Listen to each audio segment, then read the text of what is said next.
Hey everyone, welcome back to Dogstown University, and today I really wanted to talk to you about our dogs' body language and how they communicate with us and the dogs around us, as well as the environment around us. They're constantly sending out body language signals. It's a matter of, are we picking up on them, are we aware of them, and are we paying attention to them? There's areas where it's really important to really be in tune to this. We'll go a little further into it when we talk about any of us that are out there that like to go to dog parks with our dogs. I'm not a personal big fan of bringing my dog to a dog park, but there are plenty of people out there that do. And there are plenty of dog parks that are great for socialization and exercise for your dog. It doesn't cost any money. And if it's nearby your home, you can just take a ride over there, check it out, jump back in the car, home, done. There's a few things, me being an owner of a dog hotel and doggy daycare, I hear tons of stories on a daily, weekly basis about situations that occur at the dog park. This all stems from body language that the dogs are communicating to each other at these parks. And if you're not paying attention to them, if you're not lifeguarding your dog at these parks, you're walking a slippery slope that will eventually lead to a bad situation.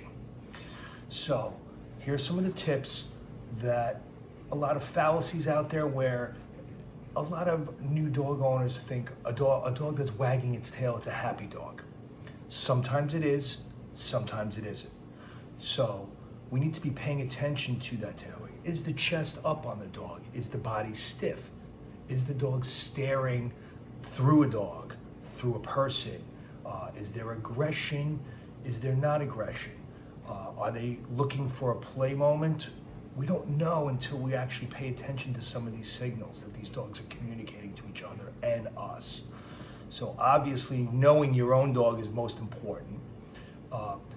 Going to the dog park, and before we actually get into a dog park, surveying the park area. Is the park set up so small dogs in one play area, big dogs in another play area? These are important things to know.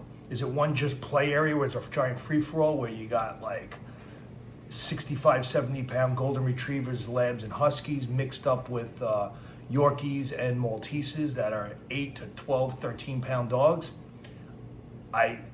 I would not be a big fan of being in that situation.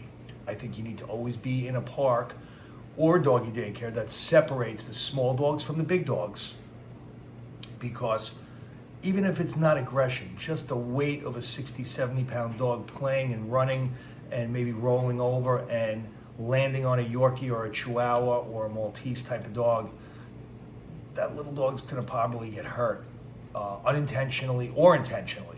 So let's remove that risk from the situation by not putting your dog in those risky environments.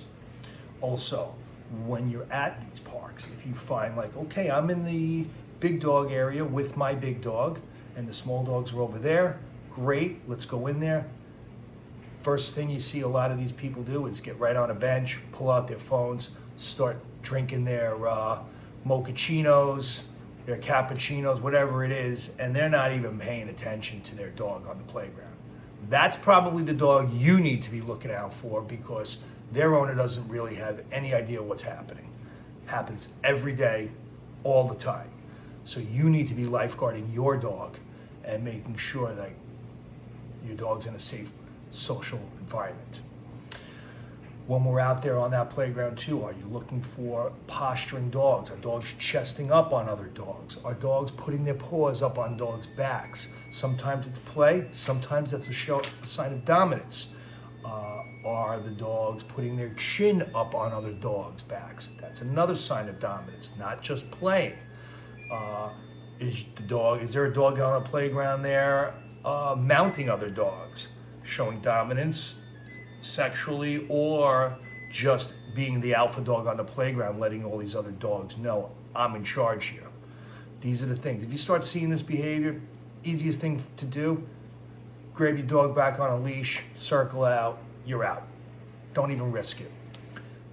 If you drove a long distance to get there. Is it really worth it to like try to see if we can, if you feel something in your gut, like the vibe here today is not working, that's your instincts kicking in too. So again, protect your dog.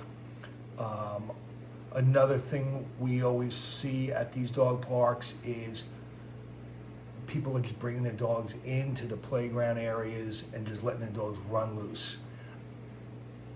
It's not a great idea. First, when you get in there, see what dogs are in there. Maybe even keep your dog on leash for a few minutes, circle through, assess the environment. And then if you feel like, okay, there's dogs here that I don't feel uncomfortable being in the same park area with my dog, then great. But you gotta also have that mindset. There's a chance when I show up at the dog park, I might not let my dog go in the dog park and play. Just show up like that. And then if it is a great day, awesome. And if not, if you see dogs in there, especially fully intact male dogs that are trying to be in charge out there, don't even risk it.